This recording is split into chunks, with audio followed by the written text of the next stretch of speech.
Good evening, YouTube. Good evening. This is your homegirl, Arabia Barbosa. Yo, I got one thing to share about those meetings. I don't care. Yeah, mostly the NA meetings. Narcotic Anonymous. It's a 12-step program. The one thing I can say about those meetings, when you come in, they at least welcome you in and they hug you. They do a lot of hugs.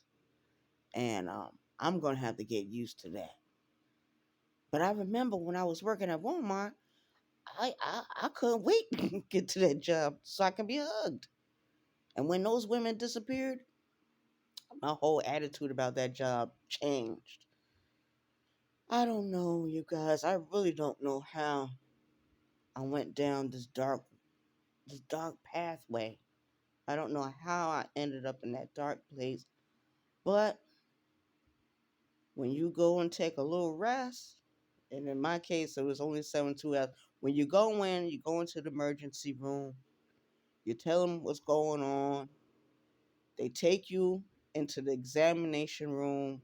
They'll ask you a whole bunch of questions. Then they'll do the physical exam. Then they'll have you wait for a few minutes. And then they'll admit you into the ER part of the hospital.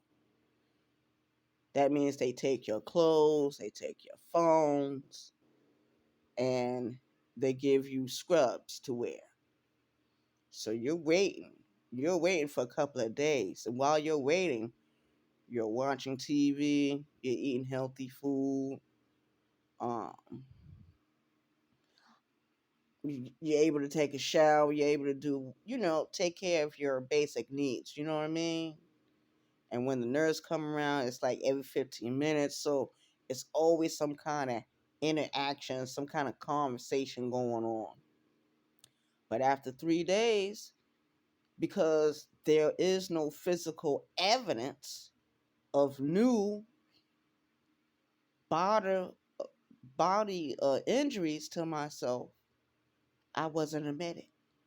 I was given uh you know a plan of being released. It was a plan of being released. They gave me a list of meetings to go to. Um, they signed me up to go to the outpatient program of the hospital. So I'm free to come and go as I please. But the meetings, it's going to be different for me. I'm going to be meeting new people. And like I said, they always like to hug you, reassure you, keep you coming to the meetings. You know what I mean? There's some meetings where the person will share. It'll be one person sharing, or they'll have a speaker meeting, or they'll have a discussion meeting, or open discussion, a closed discussion. But nonetheless, you know, it is what it is. And it's hard for me to say, my name is Arabia and I'm an addict. That is one of the hardest things for me to do because that's admitting that I have a problem, not just with alcohol abuse, but something underlining that. So it's going to be an interesting journey. This journey is going to be different from anything else I have ever done in the past because I'm 51 years old and I know this is my last go around. And if I fail, I fail. And it's nobody's fault but my own. But like I said in my earlier video, I'm going to have to learn how to forgive myself. Not worry about other people, not worry about what they think or how they feel. It's not about the next person, it's about me. I'm the one that's 51 years old. I'm the one living this fucking life. I can blame my parents all I want. It's time to stop pointing the fingers at them. I'm grown. I've been grown for years. And that's another thing. I did all that time in prison. I never matured. When I got out, I wasn't maturing. There was a guy I knew years ago. I was living in New York. I met him 10 years ago. And the last time I saw him, he said, Arabia, what the fuck is going on? I said, what are you talking about? He said, it doesn't look like to me that you're aging physically. I mean, physically, do I look 51? I doubt not.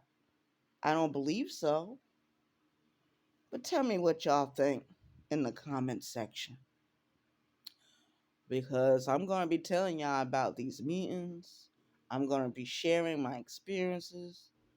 And I might talk about the past. I don't know exactly yet.